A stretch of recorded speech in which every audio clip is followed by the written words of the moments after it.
Bismillahirrahmanirrahim. Assalamualaikum warahmatullahi wabarakatuh. Salam sejahtera untuk kita semua. Perkenalkan, saya Muhammad Zaini Dahlan, dosen dari program Studi Magister Arsitektur Lanskap, Sekolah Arsitektur Perencanaan dan Pengembangan Kebijakan, Institut Teknologi Bandung.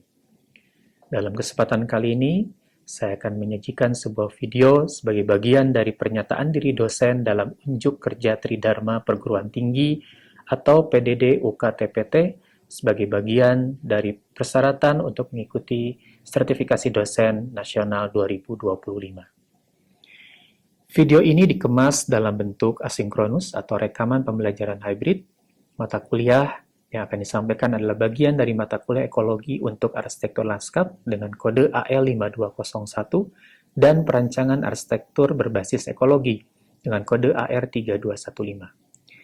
Mata kuliah ini merupakan pengantar bagi mahasiswa Magister Arsitektur Lanskap sebagai mata kuliah wajib dan bagi mahasiswa Sarjana Arsitektur sebagai mata kuliah pilihan. Kedua mata kuliah ini memiliki bobot 3 SKS dalam satu semester. Kemudian untuk mata kuliah Magister Arsitektur Lanskap, maka ini menjadi mata kuliah core requisite untuk studio perencanaan lanskap. Terkait dengan capaian pembelajaran lulusan atau CPL yang diemban oleh mata kuliah ini, diharapkan mahasiswa mampu memahami sistem-sistem alam dan budaya yang hidup dalam masyarakat sebagai landasan dalam mengembangkan konsep-konsep perencanaan dan perancangan lanskap. CPL ini diturunkan ke dalam 4 CPMK atau capaian pembelajaran mata kuliah. Yang pertama, mahasiswa mampu memahami prinsip-prinsip ekologi dan penerapannya dalam perencanaan dan perancangan lanskap, kemudian mampu menganalisis potensi dan kendala tapak berbasis ekologi, mampu menanggapi dan menilai isu maupun permasalahan dalam perencanaan dan perancangan lanskap berbasis ekologi, serta mampu merencanakan dan merancang lanskap berbasis ekologi. Adapun metode pembelajaran yang dilakukan dalam mata kuliah ini, pertama dengan ceramah yang dilakukan dan menyampaikan materi perkuliahan secara tatap muka langsung di kelas oleh dosen di hadapan mahasiswa. Kemudian dilakukan diskusi kelompok yang dilakukan dengan memberikan tugas kepada mahasiswa, baik tugas individu maupun tugas kelompok, yang selanjutnya akan dibahas dan didiskusikan di kelas. Modalitas pembelajaran dilakukan dengan dua metode, yaitu luring sinkron dan bauran atau daring asinkron. Metode penilaian yang dilakukan pada mata kuliah ini terdiri dari tugas kelompok yang merupakan bagian dari penilaian UTS sebesar 40%, kemudian tugas individu sebagai bagian dari penilaian UAS sebesar 50%, dan lainnya seperti keaktifan di kelas dan kehadiran di kelas sebesar 10%. Melalui mata kuliah ini diharapkan mahasiswa mampu menerapkan prinsip-prinsip ekologi dalam berarsitektur lanskap maupun dalam perancangan arsitektur, sehingga desain yang dihasilkan tidak hanya estetik namun dapat berkontribusi positif terhadap kelestarian dan keberlanjutan lingkungan. Semoga mahasiswa dapat mengikuti perkuliahan ini dengan baik dan diberikan kelancaran. Selamat mengikuti perkuliahan. Assalamualaikum warahmatullahi wabarakatuh. Salam sejahtera untuk kita semua. Selamat datang dalam perkuliahan Ekologi untuk Arsitektur Lanskap dan pendekatan ekologi untuk perancangan arsitektur. Bersama saya Muhammad Zaini Dahlan dari program Studi Magister Arsitektur Lanskap, Sekolah Arsitektur Perencanaan dan Pengembangan Kebijakan, Institut Teknologi Bandung. Sebelum saya memasuki materi inti sebagai kuliah pengantar dalam mata kuliah ini, izinkan saya untuk menyampaikan terkait dengan hal yang fundamental dalam memahami ekologi lanskap. Dalam hal ini, saya ingin menunjukkan satu slide terkait dengan lanskap. Apa itu lanskap? Kenapa kita perlu memahami lanskap ini? Sehingga keluar dengan bidang yang cukup beragam yang menggunakan lanskap sebagai objek studinya. Salah satunya adalah arsitektur lanskap. Tentu lanskap sendiri merupakan objek, berikut juga sebagai subjek dalam satu ekosistem, gitu ya, karena lanskap sendiri memiliki sistem tersendiri yang dimana di dalamnya terdapat interaksi, terdapat perubahan atau dynamic landscape, kemudian juga terdapat struktur di mana di dalamnya ada koridor atau sebagai jalur, ada juga area yang menjadi ruang kehidupan bagi makhluk hidup. Lanskap sendiri tentu ini bisa didekati dari berbagai macam bidang, baik pertanian, kehutanan, peternakan, perikanan, termasuk juga arsitektur. Arsitektur ketika mendekati lanskap sebagai objek studinya, maka keluar dengan satu bidang keilmuan saat ini dikenal dengan bidang arsitektur lanskap. Nah, lalu apa yang menjadi ciri khas dari lanskap? Dalam hal ini ada dua hal yang menjadi ciri khas atau karakteristik dari lanskap yang didekati oleh pendekatan arsitektur. Pertama, lanskap sebagai ruang ekologis dan juga lanskap sebagai ruang budaya. Jadi ada dua hal yang mendekati lanskap ini yang memiliki karakteristik yang unik di setiap ruangnya. Ada ruang ekologi atau ruang alam yang khas secara vertikal maupun horizontal. Kita mengenal bagaimana keanekaragaman hayati dari Indonesia bagian barat sampai Indonesia bagian timur dengan karakteristiknya yang khas. Kemudian secara vertikal kita bisa mengenal bagaimana hutan di pegunungan akan berbeda karakternya dengan kawasan pesisir, kawasan di pesisir laut. Begitupun budaya. Masyarakat yang hidup dalam lanskap itu memberikan suasana, memberikan nuansa, memberikan nilai yang berbeda di setiap ruangnya. Nah, untuk arsitektur lanskap, ketika memahami dua hal ini, lanskap budaya, maka tugas intinya adalah bagaimana merancang ruang-ruang ekologis ini, atau ruang-ruang yang memang kita rancang, kita desain ini, tidak terlepas dari prinsip-prinsip ekologi dan juga prinsip-prinsip budaya. Sehingga dalam perancangannya, maka tidak bisa dilepaskan bagaimana kita menilai ruang tersebut dampaknya terhadap lingkungan dan juga dampaknya secara sosial budaya kemasyarakatan, gitu ya. Sehingga dalam hal ini ketika kita berarsitektur atau berarsitektur lanskap, maka dalam proses perencanaan, perancangan dan pengelolaan perlu mempertimbangkan dua hal ini. Baik, terkait dengan referensi yang kita gunakan dalam mata kuliah ini, ada Landscape Ecology dari Richard T. Foreman dan Michael Gordon. Jadi buku ini menjadi buku induk yang mendasari perkembangan dari keilmuan ekologi lanskap. Kemudian masih karya dari Richard T. Foreman. Beliau menulis tentang urban region, bagaimana konteks kota ini menjadi hal yang berbeda dibandingkan konteks perdesaan.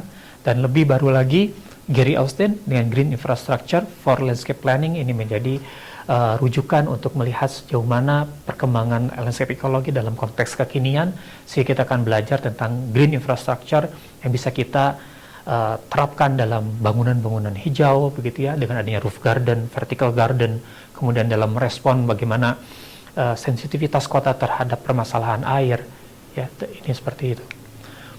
Baik, untuk mahasiswa magister arsitektur lanskap, maka ini adalah buku-buku yang akan menjadi rujukan. Kita akan membahas terkait dengan landscape ecology in theory and practice.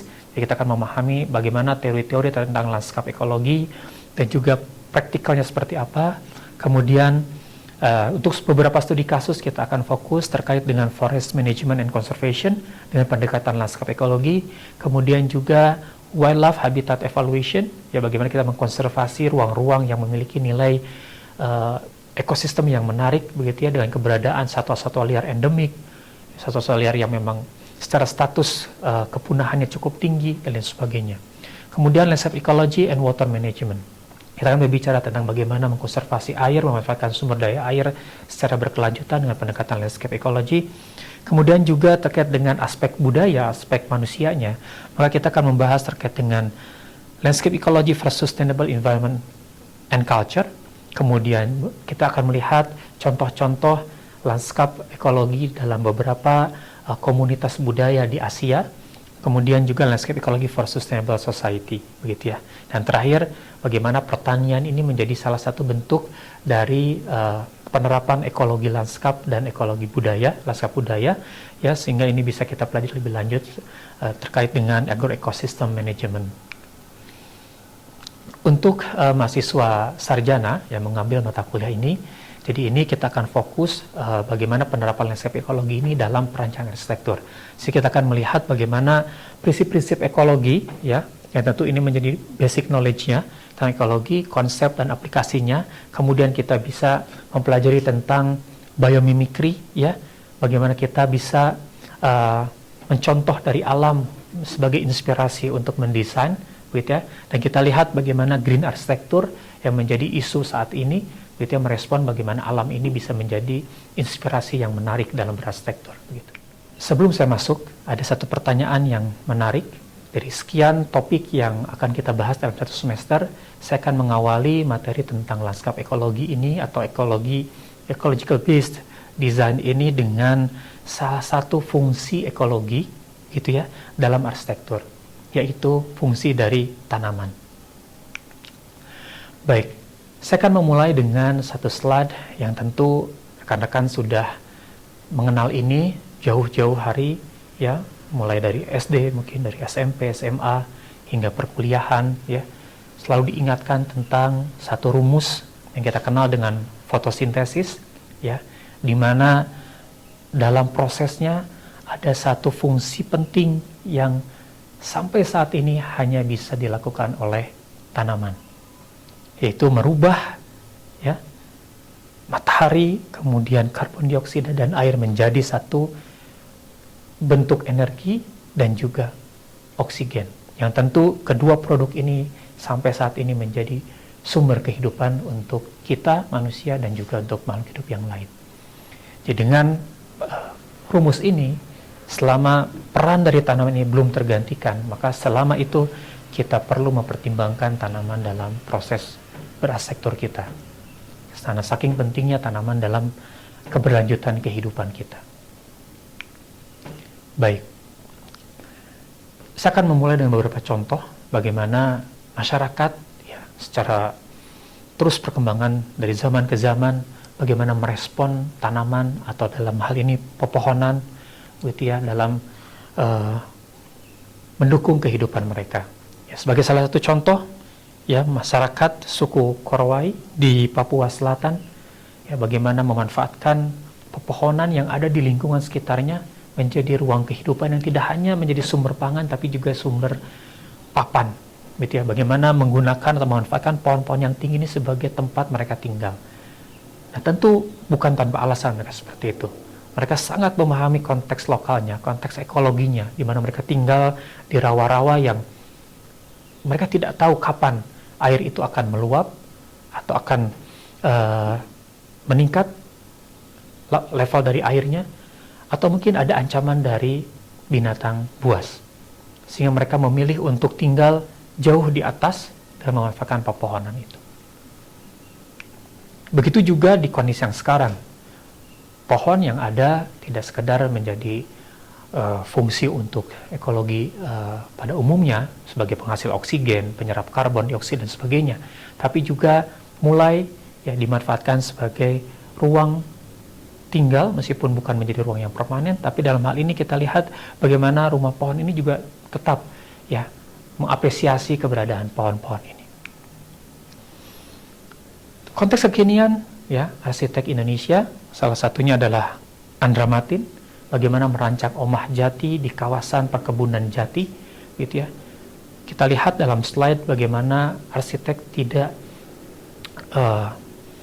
menebang pohon secara besar-besaran, justru mempertahankan, justru menjaga eksistensi dari keberadaan pohon-pohon yang ada di tapak. Lalu bagaimana dengan rancangan arsitekturnya?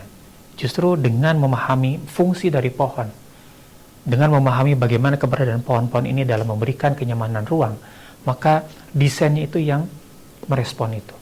Maka desain itu yang merespon dan beradaptasi dengan keberadaan pohon-pohon itu.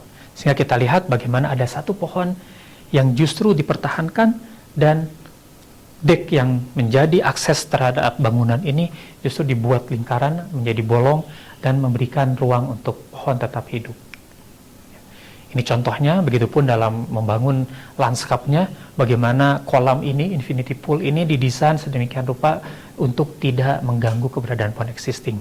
Kita lihat keberadaan pohon tetap sama sesuai dengan kondisinya, kemudian desain kolam ini merespon itu, beradaptasi dengan keberadaan pohon. Begitupun, ya, dalam konteks lanskap yang lebih umum, ketika merancang taman, salah satu arsitek Jepang, Junya Ishigami, beliau merancang bagaimana satu kawasan biotop ini dirancang dengan tidak mengganggu keberadaan pohon-pohon ini. Justru keberadaan pohon ini menjadi modal awal untuk menguatkan karakter dari lanskap itu. Dengan menambahkan elemen air, maka karakteristik dari lanskap ini menjadi semakin menarik, semakin estetik, begitu ya. Contohnya seperti ini. Jadi ini ruang-ruang terbuka biru yang dirancang oleh sang arsitek ini justru mengisi ruang-ruang yang tidak terisi oleh pepohonan ini, di antara tegakan-tegakan pohon.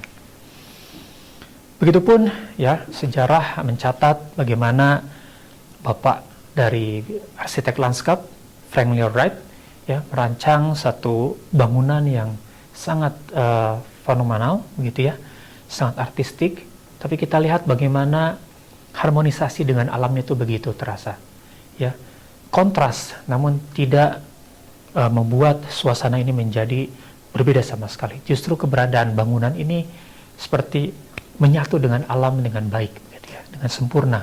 Kita lihat background dengan pepohonan yang ada tetap dipertahankan, begitupun eksistensi dari keberadaan dari sungai ya yang ada yang melewati tapak ya dipertahankan dan justru dikuatkan dengan karakteristik bangunannya. Seakan-akan ini seperti umpakan dari air terjun begitu ya. Baik, beberapa arsitek juga melakukan demikian, bagaimana ketika karya arsitektur atau bangunan yang hanya berdiri sendiri sebagai satu entitas bangunan tanpa dikombinasikan dengan tanaman, dengan lanskapnya, maka mungkin akan terasa seperti sesuatu yang kosong gitu ya.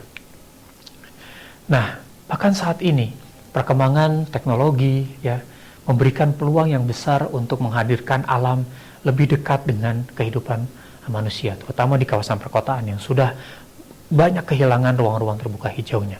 Kita lihat sebagai contoh Changi Airport di Singapura ya, bagaimana arsitek merancang suatu ruang hijau indoor ya yang cukup besar, yang megah gitu ya.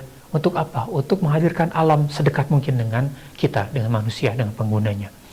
Bahkan sekarang ya tanaman-tanaman yang mungkin pada awalnya hanya ditemukan di hutan-hutan gitu ya, tapi sekarang justru sudah mengisi ruang-ruang di rumah, ya di sudut-sudut kantor dan lain sebagainya. Ini menunjukkan bahwa keterikatan kita terhadap tanaman ini, terhadap alam ini tidak bisa dipisahkan,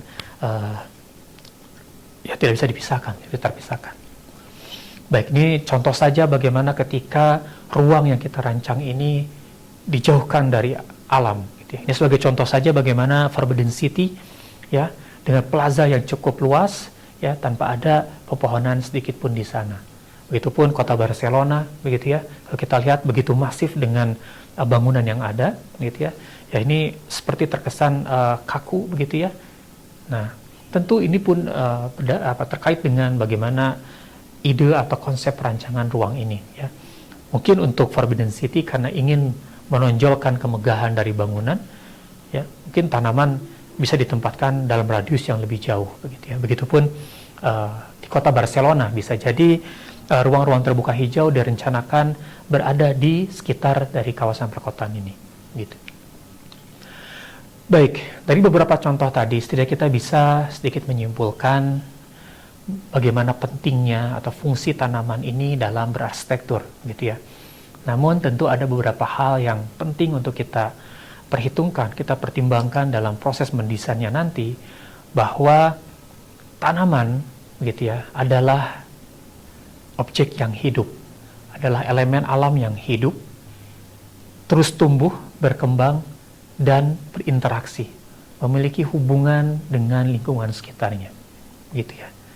Sehingga ketika akan menggunakan tanaman dalam proses mendesain kita, maka tiga hal ini perlu kita pertimbangkan.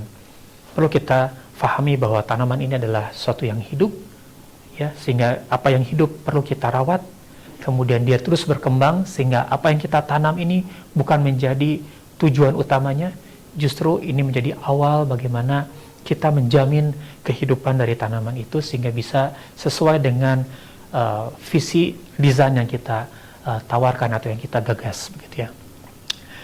Nah, Robinson dalam hal ini menyatakan bahwa ketika kita mendesain dengan tanaman, maka kita mendesain dengan alam, ya. When we design with plants, we design with nature. Ini sangat penting sekali karena untuk mendesain alam ini, ya, bukan berarti kita mengimitasi, kita hanya sekedar menghadirkan alam ya dekat dengan manusia gitu ya. Tapi justru kita yang paling penting adalah kita harus memahami bahwa tanaman ini adalah suatu proses yang hidup begitu ya. Sehingga ketika menanam tanaman dalam perancangan kita, maka disitulah dimulai ujian untuk mewujudkan desain yang ideal. Baik, dari sekian banyak fungsi tanaman, maka setidaknya kita bisa memahami lebih mendalam terkait dengan 4 fungsi utama dari tanaman ini terkait dengan microclimate amelioration.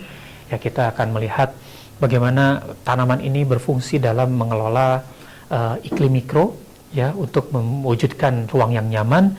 Kemudian tanaman juga berfungsi sebagai environmental engineering untuk merekayasa lingkungan, kemudian secara arsitektural dan juga estetik. Baik, ini sebagai contoh saja bagaimana kanopi satu jenis pohon, yaitu term besi, yang bisa mencapai 20 meter lebarnya, begitu ya.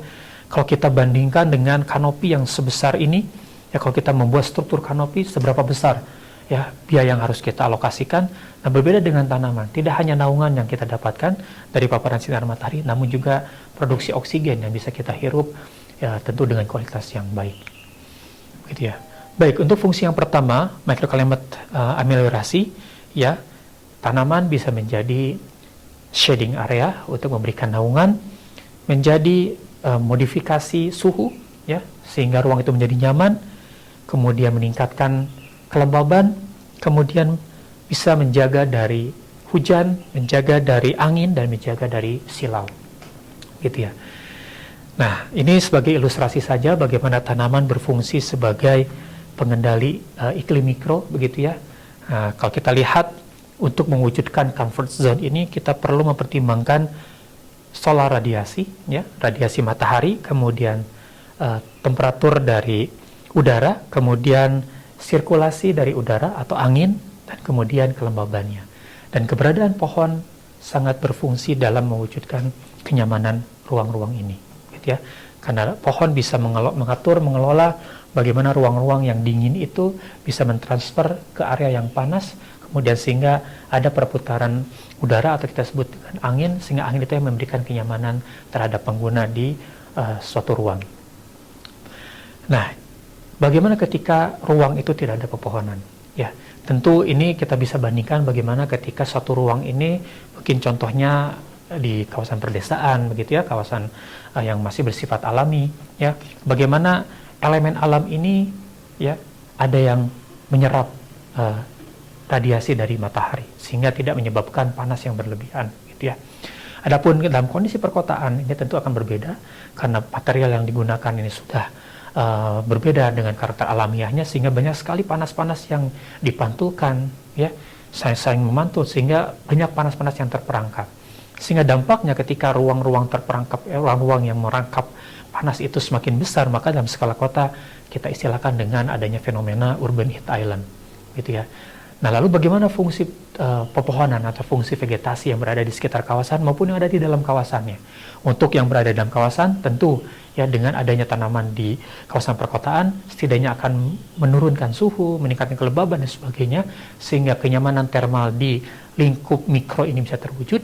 Nah, kemudian pepohonan yang ada atau vegetasi yang ada di sekitar kawasan ini ya bisa mensupport untuk terjadinya pergerakan udara atau angin yang bisa memberikan kenyamanan bagi lingkungan di perkotaan. Nah, kemudian ada satu studi yang menunjukkan bahwa suhu di bawah kanopi itu lebih rendah, begitu ya, lebih sejuk dibandingkan suhu di atas kanopi, sehingga ini menunjukkan bagaimana ketika kita berada di bawah pepohonan itu yang memberikan kenyamanan dalam beraktivitas. Lalu bagaimana dengan fungsi tanaman dalam hal memproteksi dari hujan, begitu ya? Dengan karakteristik atau arsitektural dari pepohonan ini, ya, maka keberadaannya bisa mengurangi tetesan air hujan, begitu ya, sehingga tidak cepat turun ke tanah, sehingga tidak menyebabkan erosi yang cepat, begitu ya, bahkan mengurangi laju erosi tanah. Nah, dengan demikian maka keberadaan pepohonan ya tidak hanya rain protection tapi juga soil protection. Nah, untuk jenis pepohonannya relatif yang memiliki daun jarum yang memiliki potensi yang besar dalam mengurangi laju dari air hujan. Wind protection, angin pun demikian. Tanaman bisa memproteksi kita dari angin yang tidak diinginkan. Ketika satu tapak ini akan dialiri oleh angin yang cukup kuat, maka keberadaan pepohonan bisa berfungsi sebagai pengarah untuk diarahkan ke lokasi yang lain, atau untuk mereduksi, mengurangi kecepatan anginnya, atau bisa memblok sama sekali, sehingga angin itu tidak masuk ke dalam tapak kita. Sehingga penting sekali keberadaan pepohonan dalam memproteksi terkait dengan angin ini. Ini contohnya bagaimana stratifikasi pepohonan yang dirancang ya secara berlayer dengan ketinggian yang berbeda untuk memproteksi tadi terkait dengan angin. Kemudian ada noise protection dari kebisingan. Pepohonan dengan permukaan daunnya, batangnya, kemudian bentuknya sendiri secara kanopi begitu ya, memiliki fungsi yang optimal dalam mereduksi kebisingan. Sehingga dalam hal ini, dalam perancangan jalan tol di mana tingkat kebisingannya tinggi, keberadaan tanaman yang berada di jalur hijaunya cukup efektif untuk mengurangi kebisingan yang disebabkan oleh kendaraan yang melaju. Kemudian glare protection untuk menghindari dari silauan. Tentu tanaman ini tadi ya, karena prinsipnya dia tidak memantulkan secara berlebih, tapi ada yang diserap begitu ya, sehingga ketika mendapatkan cahaya matahari, pantulan cahaya matahari dengan keberadaan tanaman bisa mengurangi tingkat kesilauannya gitu ya. Ini sebagai ilustrasi bagaimana glare protection ini dilakukan oleh tanaman. Kemudian air pollution reduction, bagaimana tanaman yang ada di kawasan perkotaan juga memiliki fungsi yang sangat optimal dalam mengurangi polusi udara ya. Keberadaan tanaman tentu bisa mengurangi